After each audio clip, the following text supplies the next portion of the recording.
Oke, teman-teman semua, pada video kali ini saya akan coba menjelaskan tentang 4 pengukuran skala data, yaitu ordinal, nominal, kemudian interval, dan juga rasio. Mungkin keempat hal ini sering kalian temui ketika kalian mengerjakan skripsi atau membaca skripsi kakak-kakak tingkatnya. Sebelum melakukan pembahasan, teman-teman, perkenalkan saya, Robi Yulendra. Selamat datang di YouTube channel saya.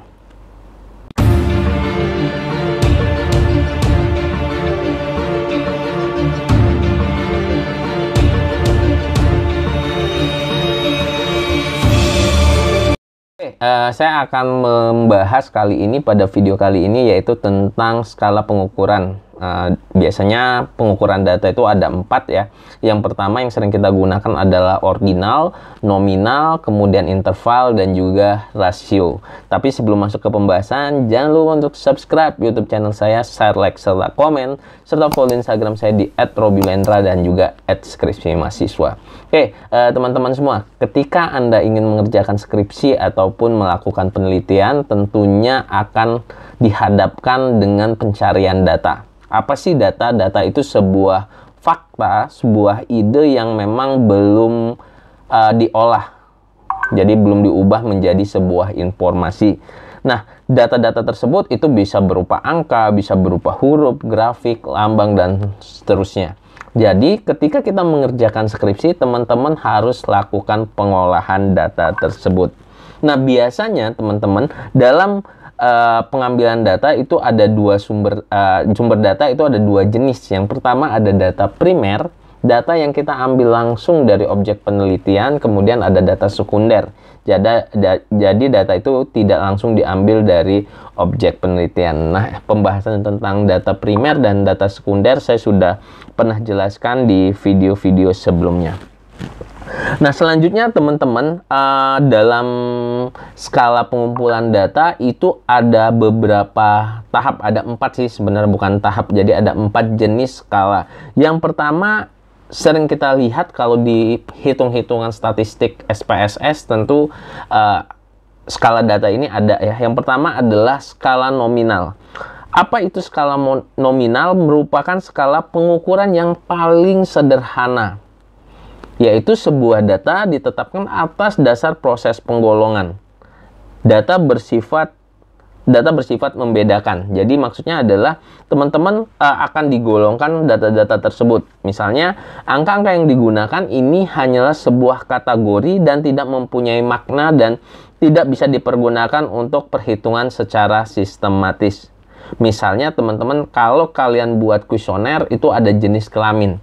Jenis kelamin ataupun agama ataupun hal-hal yang terkait dengan itu. Misalnya contoh di kuesioner tersebut ada nomor satunya jenis kelamin, jenis kelaminnya laki-laki, nomor 1, nomor 2 adalah perempuan. Atau agama nomor 1 itu Islam, nomor 2 Protestan, Kristen, dan seterusnya. Nah, itu penomoran tersebut itu tidak memiliki nilai apa-apa dan paling sederhana lah di skala-skala yang lainnya. Kemudian yang kedua adalah skala ordinal. Nah, nanti di SPSS kalau kalian untuk jenis kelamin ya tentunya gunakan nominal. Kalau yang ordinal ini apa? Nah, ordinal adalah data yang disusun atau jenjang dalam atribut tertentu. Skala ini didasarkan pada peringkat-peringkat atau perankingan. Skala pengukuran ordinal ini digunakan dalam menentukan ranking suatu kelompok. Jadi ordinal ini biasanya untuk perankingan. Misalnya tentang kesiswaan atau mahasiswa gitu. Misalnya ada pengetahuan mahasiswa tentang hal A. Nanti bisa kita kategorikan dengan angka. Misalnya 1 kurang, 2 cukup, 3 baik, atau 1 kurang, sangat kurang, dan seterusnya. Nah, untuk mempermudah dalam kategori pemeringkatan tersebut, dalam penelitian itu bisa dilakukan dengan persentase.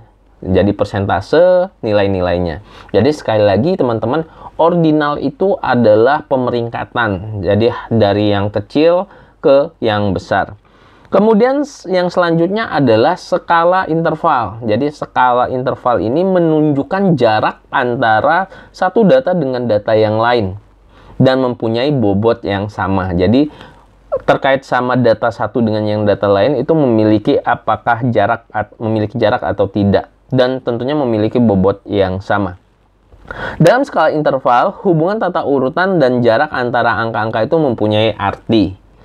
Skala interval sudah memiliki nilai intrinsik, nilai yang ada di dalamnya dan sudah memiliki jarak, tetapi jarak tersebut belum merupakan kelipatannya. Gitu ya. Skala interval tidak memiliki nilai nol mutlak. Misalnya pengukuran suhu badan gitu ya, dapat membentuk variabel interval jika 3 buah objek A, B, C berturut-turut memberikan suhu dengan skala interval. Jadi skala interval itu sudah benar-benar angka dan sudah dapat menerapkan semua operasi matematika secara peralatan statistik. Jadi gambarannya misalnya Anda akan diuji suhu badannya, kemudian Anda akan diintervalkan, misalnya yang 36 sampai 38 mana, 39 sampai 40 mana, dan seterusnya. Itu adalah skala interval, teman-teman. Kemudian yang selanjutnya adalah skala rasio. Nah, ini skala yang terakhir. Sebenarnya skala rasio ini hampir mirip dengan skala interval. Yang membedakan adalah skala pengukuran rasio memiliki nilai nol mutlak dan jarak yang sama, sedangkan interval tidak. Nilai nol mutlak ini artinya adalah nilai dasar yang tidak bisa diubah meskipun menggunakan skala lain.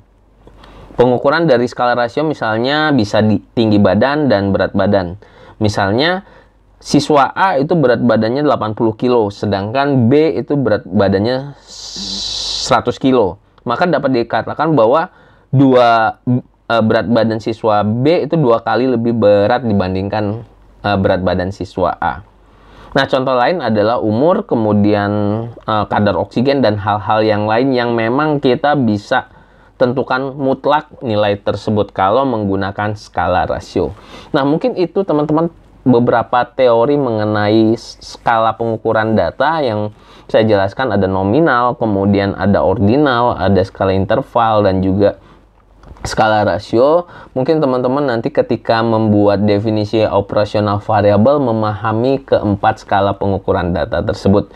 Jadi jangan nanti terbolak-balik definisi dari beberapa skala pengukuran data tersebut. Nah, mungkin itu aja teman-teman.